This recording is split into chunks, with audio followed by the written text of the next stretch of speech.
केशव प्रसाद मौर्य हैं deputy CM Uttar Pradesh. Priyanka Gandhi पहुंची हैं लखीमपुर खीरी उस पीड़िता से मिलने। सर, प्रियंका गांधी पहुंची हैं, आपने भी देखा सुना होगा। उस महिला के साथ बदसलूकी हुई और कल उन्होंने मौन धारण किया था और आज उनसे मिलने गई हैं। आपको लगता है कि मानवीय संवेदनाओं के तहत वो गई हैं? देखिए, जहाँ तक श्रीमती प्रियंका वाड्रा जी का विषय है, यूपी में उनका दौरा एक जैसे कोई पर्यटक आता है उससे अधिक कुछ नहीं है। मिलने की जो कार्रवाई किसी से कर रही है उसमें हमको कोई आपत्ति नहीं है।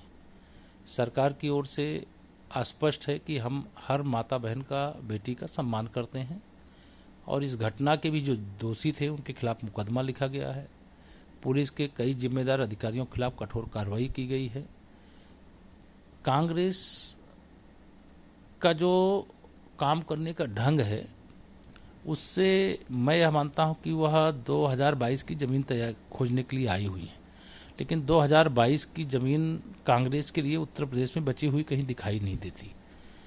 रचनात्मक काम करें, लोगों की सेवा का काम करें, और ये कांग्रेस के संस्कार में नहीं है। वो तो एक राष्ट्रीय राजकुमारी की तरह आती हैं और चली जाती हैं। नहीं, लेकिन अगर इतनी बड़ी घटना हुई है तो अगर कांग्रेस की इतनी बड़ी नेता है तो जाना उनका फर्ज बनता है। तो राजनीतिक चीजें हैं, कोई भी बड़ा नेता जाएगा। हमने कहा ना कि हम मना नहीं कर रहे हैं, लेकिन यह जो लगातार 1.5 वर्षों से कोरोना संकट से प्रदेश जूझ रहा है, देश जूझ रहा है, कहीं दिखाई नहीं देती।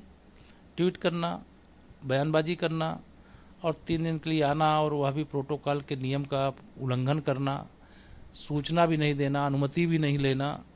ठीक है, आप जाओ, आप भी एक महिला हो, हमको उसमें कोई आपत्ति नहीं है, लेकिन यह तो जान लो कि सरकार को जो करना चाहिए उस तो कर चुकी है। जो दोषी पुलिसकर्मी हैं उनके खिलाफ, जिन लोगों ने उस महिला से बदतमीजी की है, उस बदतमीजी करने वालों के खिलाफ मुकदमा दर्ज हो गया है, उनकी गिरफ्तारी हो चुकी है। तो इस प्रकार का कोई ऐसे मुद्दों को हवा देना जो कहीं से भी दूर दूर तक औचित्य नहीं प्रतीत होता है। अगर कार्रवाई हम नहीं करते तब तो मुद्दा है। हमने पुलिस को दंड न दिया होता, दोषी को दंड न दिया होता, तब मुद्दा है, लेकिन ये मुद्दा ही नहीं है।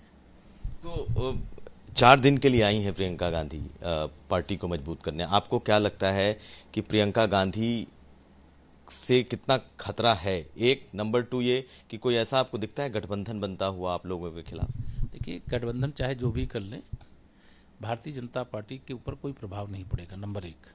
नंबर 2, जो मुझे समझ में आता है, मैं भी राजनीति करता हूं, मैं भी प्रदेश का भ्रमण करता हूं, दिन भर लोगों से मिलता हूं, उसके हिसाब से 2017 में 7 विधायक इनके जीते हुए थे।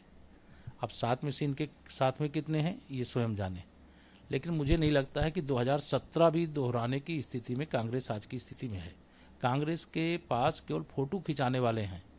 जो कांग्रेस के बड़े बड़े नेता बन रहे हैं उनके घर के वोट भी बीजेपी को मिलते हैं और फिर मिलेंगे।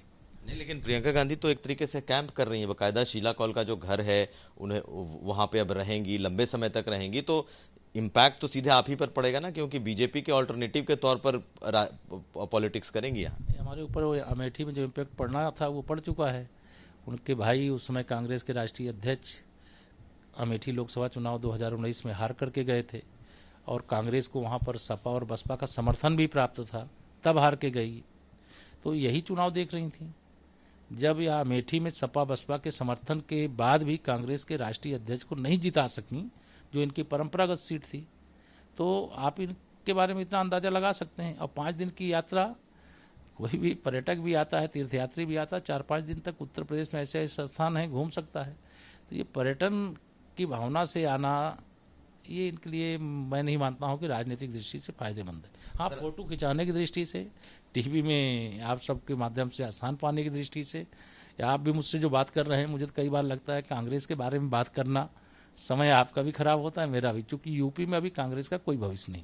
चलिए, कांग्रेस के बारे में आप नहीं बात करना चाहेंगे, लेकिन समाजवादी पार्टी से तो खतरा है कि बिल्कुल नहीं है? समाजवादी पार्टी भी छोटे छोटे दलों के साथ जाने का ऐलान कर चुकी है। बहुत सारे ऐसे छोटे दल या फिर उसके बड़े नेता लगातार संपर्क में है और अखिलेश यादव ने खुलकर कहा है कि अब जो भी दूसरे दल हैं वो मेरे साथ आएंगे। देखिए, आप भरोसा रखिए, हम 2014, 2017, 2019 में जो विजय प्राप्त किए हैं, वह विजय हम फिर से 2022 में दोहराएंगे। श्री अखिलेश यादव जी मुंगेरी लाल के हसीन सपने देख रहे हैं।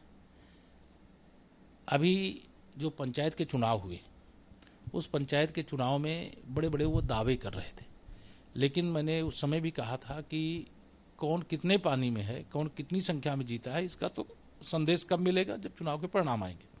आज हमारे 62 हमारे हैं, 5 हमारे सहयोग से हैं, 67 की संख्या में इस समय जिला पंचायत हमारे अध्यक्ष हैं, लगभग 650 की संख्या में ब्लॉक प्रमुख हैं।